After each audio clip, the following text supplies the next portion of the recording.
Bueno, pues buenas tardes, bienvenidos a todos y los que nos veis a través de YouTube también, bienvenidos a un nuevo estudio.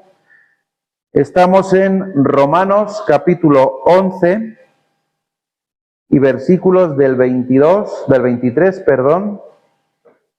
al 32. Romanos capítulo 11, versículos del 23 al 32. Y antes de iniciar, como siempre, vamos a poner este tiempo en oración y en manos del Señor. Señor y Padre, queremos darte gracias por tu misericordia, por tu gracia, por tu perdón y sobre todo por tu amor.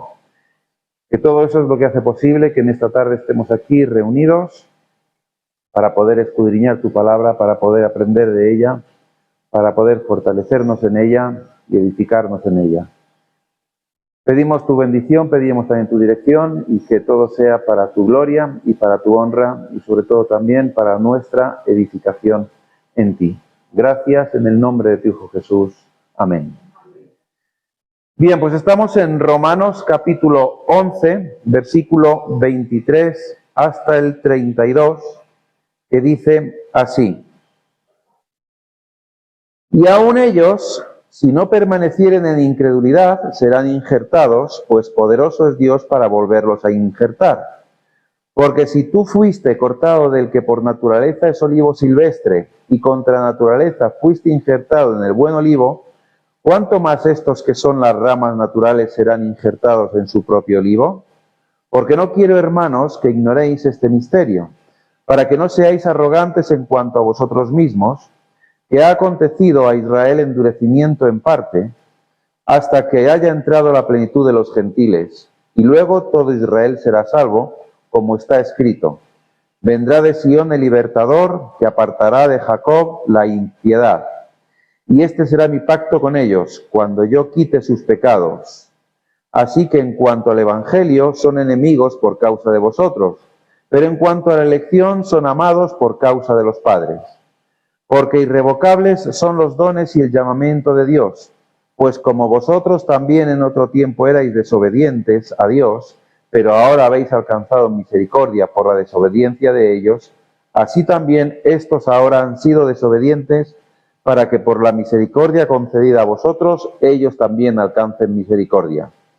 Porque Dios sujetó a todos en desobediencia para tener misericordia de todos. Vale, pues hasta ahí ya nos podemos marchar. Creo que ya... Bueno, es un texto, la verdad es que no es... muchas veces que he leído Romanos he tratado de pasar por encima de este texto. Pero el Señor pues siempre tiene sus propósitos y sus planes. Estamos en Romanos, en la epístola a los Romanos, y bueno, como ya sabéis, pues a quién fue escrita y todo lo demás, que ya lo hemos dicho más de una vez. Estamos en el capítulo 11, y en este capítulo se acaba la sección donde Pablo trata la relación entre Israel, que aquí habla de las ramas naturales, y los gentiles. Vale, como sabéis, había muchos problemas con los judíos que se habían convertido al Señor y los gentiles, porque los judíos, pues había muchos que decían que la salvación solo era para el pueblo judío. Sin embargo, pues también vemos que la palabra nos dice que también es para los gentiles. Y lo que hace Pablo es mostrar cómo el plan de Dios, el plan redentor de Dios, incluye tanto al pueblo judío como a los gentiles. ¿Vale? De hecho, hay versículos en el Antiguo Testamento donde se nos habla también de que los gentiles pues tendrán esa salvación. Y en los versículos anteriores, Pablo lo que hace es usar la imagen del olivo. ¿Vale? Como sabéis, pues igual que hizo Jesús cada vez que hablaba y hablaba en parábolas, ¿qué es lo que utilizaba? Utilizaba las imágenes cotidianas del pueblo. Utilizaba el trigo, la cosecha, utilizaba pues los molinos, las vides, o sea, utilizaba cosas que ellos podían ver cotidianamente. Y los olivos que aquí utiliza Pablo es algo que ellos pueden ver cotidianamente, o sea, no es algo que se les extrañe. Es como si, como a mí cuando me hablaron la primera vez del cuy. Yo decía, ¿qué es el cuy? No sé lo que es el cuy, ¿no? Hasta que me dijeron, bueno, pues es un roedor que allí en Sudamérica y en muchos países pues se come y demás. Vale, pero si a mí me empiezan a hablar y a poner ejemplos, yo no tengo ni idea de lo que es porque no es algo cotidiano. Entonces, por eso usa, y eso es lo que usa Pablo, la imagen del olivo para hablar precisamente de la misericordia de Dios. ¿Por qué? Porque lo que está diciendo es que algunos judíos fueron desinjertados de ese olivo, ¿vale? Y ahora veremos por qué. Además lo dice Pablo. Y los gentiles fueron injertados, y también veremos por qué, no quiero adelantar. Y entonces Pablo aquí en esta sección, en la sección del 23 al 32, responde a la pregunta de que si queda la promesa de Dios solo para Israel o es para todo el mundo, ¿vale? Y entonces Pablo responde que es para todos, que no solamente es para el pueblo de Israel.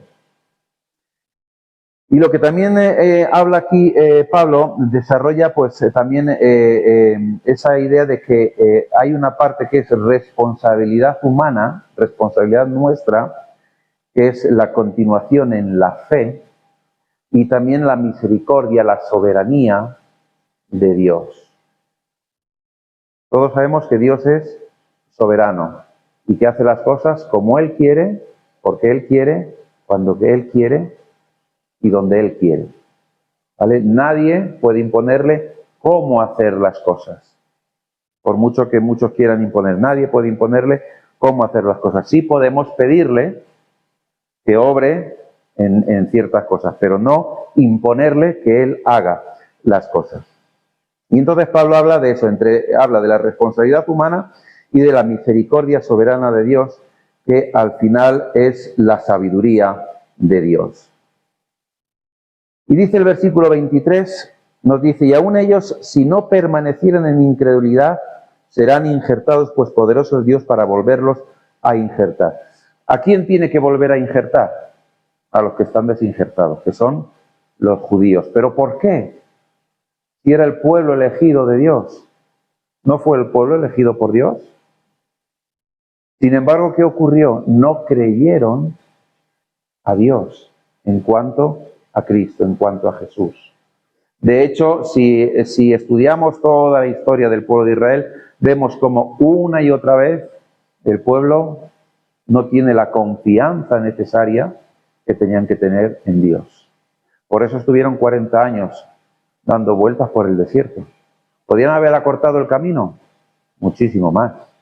Sin embargo, Dios tenía que mostrarles quién era Él.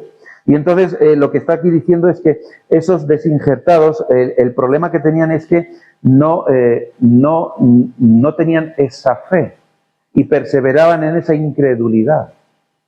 De hecho, hoy en día todavía hay muchos judíos, otros ya les da igual incluso Dios, pero los judíos ortodoxos radicales están esperando todavía al Mesías.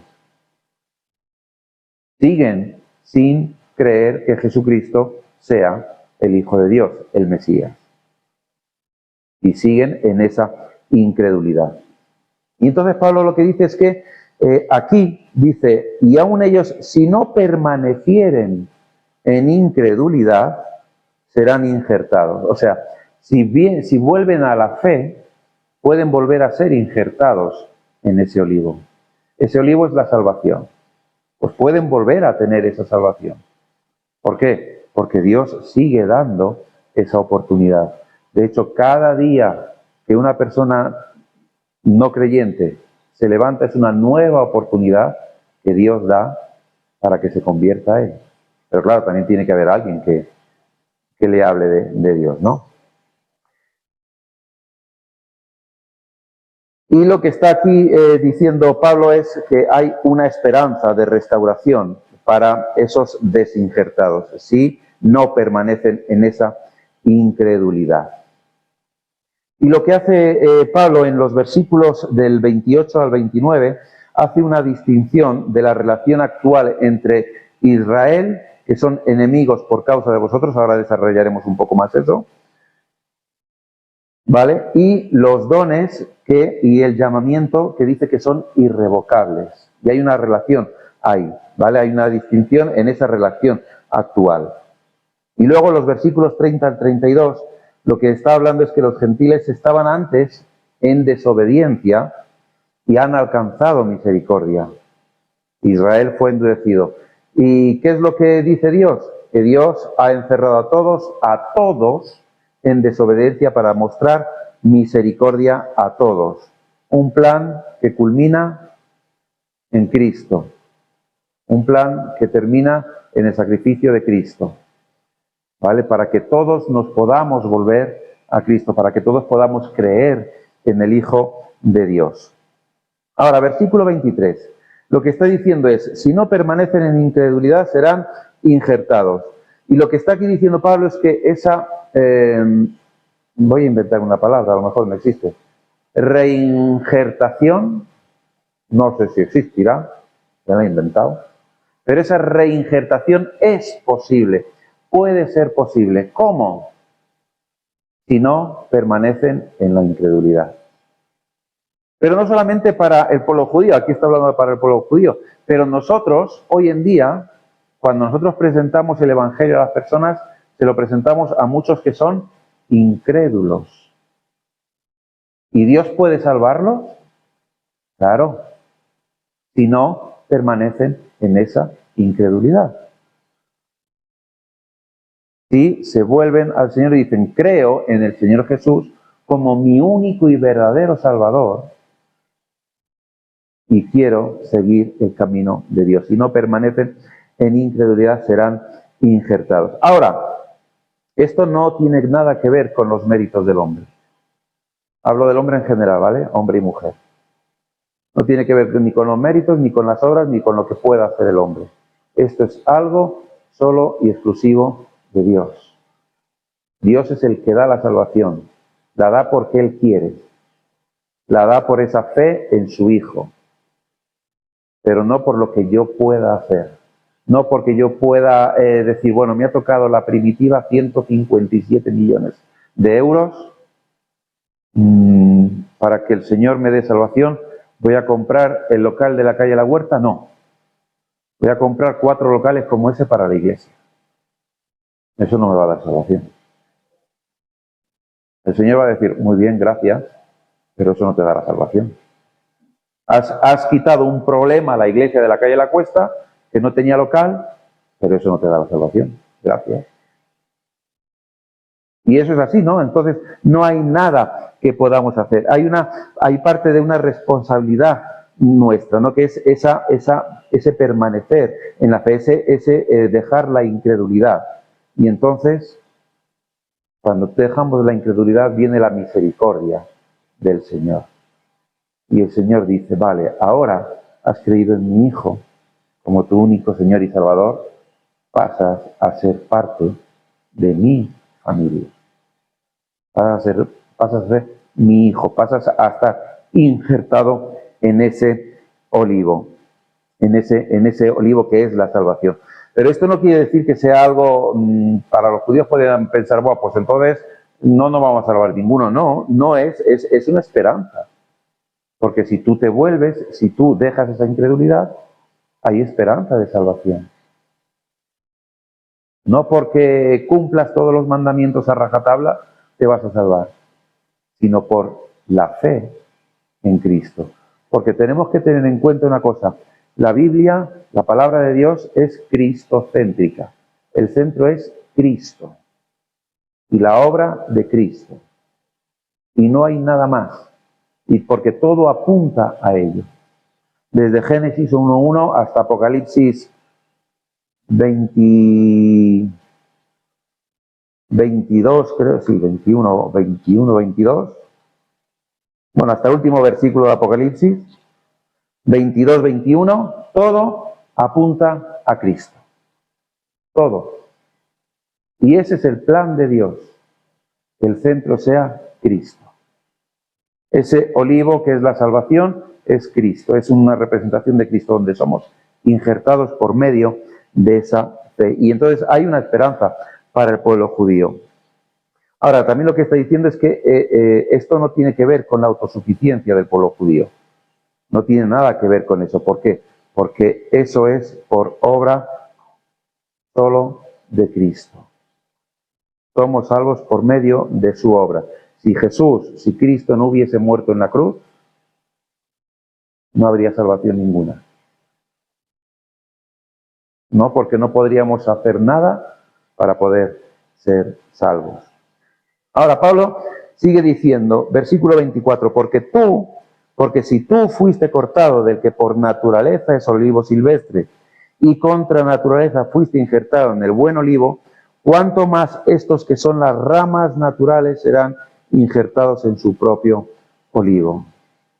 Aquí lo que está Pablo diciendo es que, mira, tú has sido injertado, tú eres gentil, has sido injertado en ese olivo. Pero ¿cuánto más piensas que Dios no quiere que su pueblo elegido, también sea injertado de nuevo en ese olivo? También sea salvo. Es verdad que somos hijos suyos, eso es verdad, pero Dios se preocupa por todos y quiere que incluso su pueblo, ese pueblo que tantas veces le defraudó, que tantas veces renegó de él, que tantas veces le dijo, ¿dónde estás que no te vemos?, quiere que sea reinsertado. ¿Recordáis la parábola del hijo pródigo? ¿Verdad? Hay un hijo que llega y dice, padre, dame todo lo que me corresponde, que me voy. ¿Y el padre qué hace? Bueno, pues toma. Vale. Si lo quieres, pues toma y se va, ¿no? Y derrocha todo y hace todo lo que le da la gana, y cuando no tiene ni un solo centavo, ni un solo euro, ni un solo dracma, como queráis llamarlo, cae en lo peor, en cuidar. Para un judío, cuidar cerdos, eso era lo peor que podía existir. Y cae en eso, en cuidar cerdos. Pero es que encima, además, es que no puede ni siquiera comer de lo que comían los cerdos. Y entonces de repente se da cuenta de lo que ha hecho y dice, voy a volver a casa de mi padre. ¿Y qué hace el padre cuando le ve? ¿Espera que llegue? ¿A que no? Sale corriendo, porque es su hijo. Pues, ¿qué es lo que hace Dios con el pueblo de Israel? Dice, o sea, ¿cómo no voy a querer que mi pueblo venga a mí? Claro que lo quiero. Entonces hay esa esperanza de que si no permanecen en esa incredulidad, pueden volver a ser reinjertados, pueden volver a tener esa salvación. Y entonces lo que hace es que es decirles eso, ¿no? Porque no quiero, porque si tú fuiste cortado del que por naturaleza es olivo silvestre y contra naturaleza fuiste injertado en el buen olivo, cuánto más estos que son las ramas naturales serán injertados en su propio olivo. Que el Evangelio se predique a los gentiles no significa que eso anule la promesa hecha a Israel. Dios hizo una promesa a Israel. Y esa promesa se va a cumplir, igual que ha hecho promesas a nosotros, y ese va a cumplir. ¿Por qué? Porque el plan de Dios avanza, sigue adelante, no se para en ningún momento. Dios tiene un plan, tiene una promesa hecha, y esa promesa se va a cumplir. Nos guste más o nos guste menos, se va a cumplir. ¿Por qué? Porque Dios es Dios. Y no hay más. Y no hay más.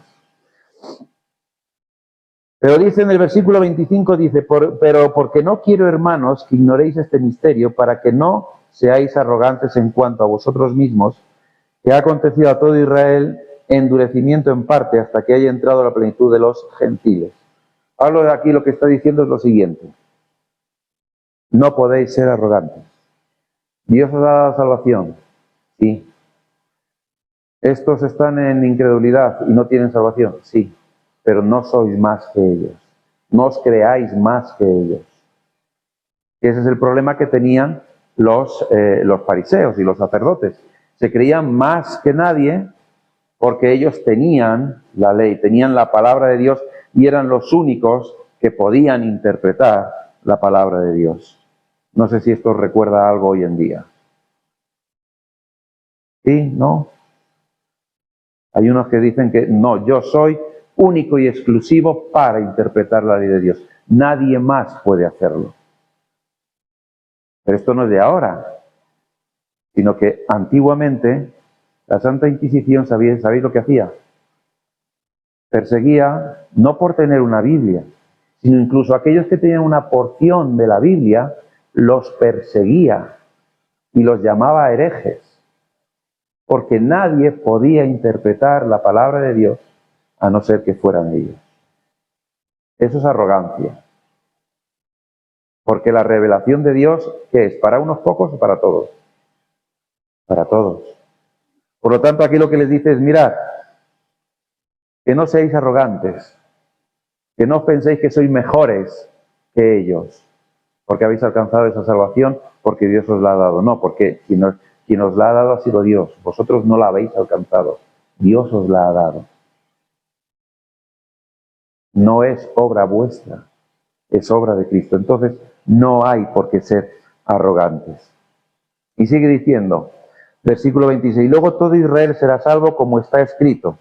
Vendrá de Sion el libertador que apartará de Jacob la impiedad, y este será mi pacto con ellos, cuando yo quite sus pecados. O sea que hay esperanza para el pueblo de Israel. Eso es lo que está aquí diciendo Pablo. Está diciendo, vosotros sois salvos, pero hay esperanza para el pueblo de Israel.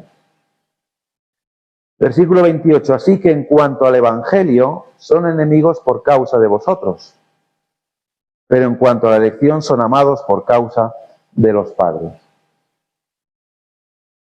A Jesús le persiguieron y le quisieron matar por predicar el Evangelio, por predicar las buenas nuevas de Dios, por predicar salvación a todo el mundo, por proclamarse hijo de Dios, incluso por proclamarse Dios mismo.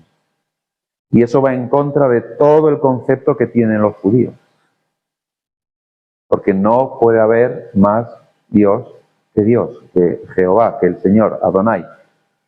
Solamente nadie puede venir y decir yo soy hijo de Dios, porque eso es una herejía, eso es una blasfemia.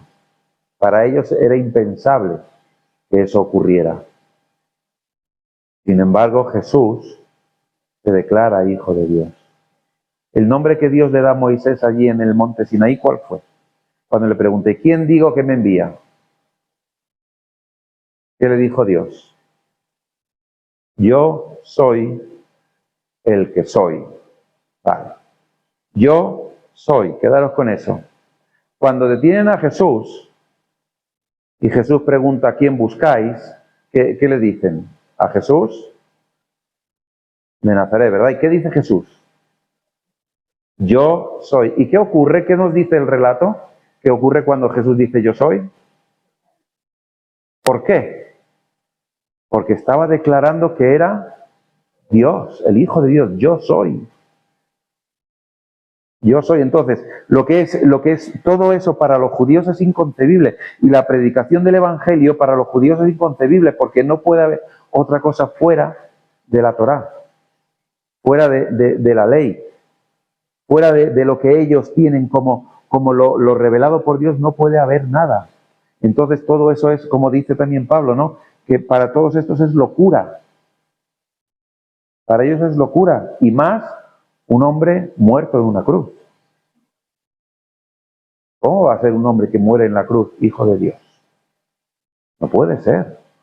Entonces, para ellos esa predicación del Evangelio es locura. Por eso dice, así que en cuanto al Evangelio son enemigos por causa de vosotros. ¿Por qué? Porque vosotros habéis recibido el Evangelio, porque vosotros predicáis el Evangelio, pero ellos no pueden aceptar esto. Ahora, pero en cuanto a la elección, son amados por causa de los padres. ¿Por qué? Porque hizo una promesa a Abraham, a Jacob, a los padres de Israel, les una promesa. Entonces el pueblo es amado por eso. ¿Qué le dijo a Abraham? Que iba a tener tantos hijos como estrellas en el cielo. Y que en él iban a ser benditas todas las naciones. Hizo una promesa. Entonces, son enemigos en cuanto al Evangelio, pero son amados en cuanto, como dice aquí, en cuanto a la elección, son amados por causa de los padres, por causa de Abraham, por causa de Jacob. Y esto no es que ellos no es que odien a las personas, sino que lo que ocurría es que odiaban lo que era la predicación del Evangelio, no podían escucharlo. Por eso Jesús fue apresado y por eso Jesús fue muerto, porque no podían escuchar lo que Jesús estaba predicando, no podían soportarlo, porque Jesús estaba predicando la salvación, estaba predicando lo que nadie más se atrevía a decir. Y termina diciendo en los últimos 3 versículos: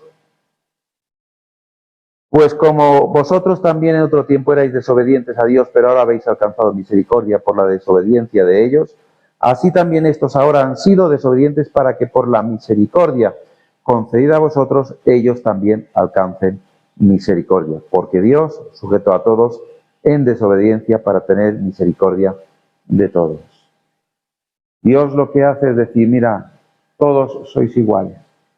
No hay justo, dice, ni aún uno. No hay quien busque lo bueno. Todos sois iguales, no hay nadie que sea mejor. Nadie puede decir yo soy mejor. No, no, es que tú también has desobedecido a Dios. No, pero yo soy buena persona. Yo no me meto con nadie.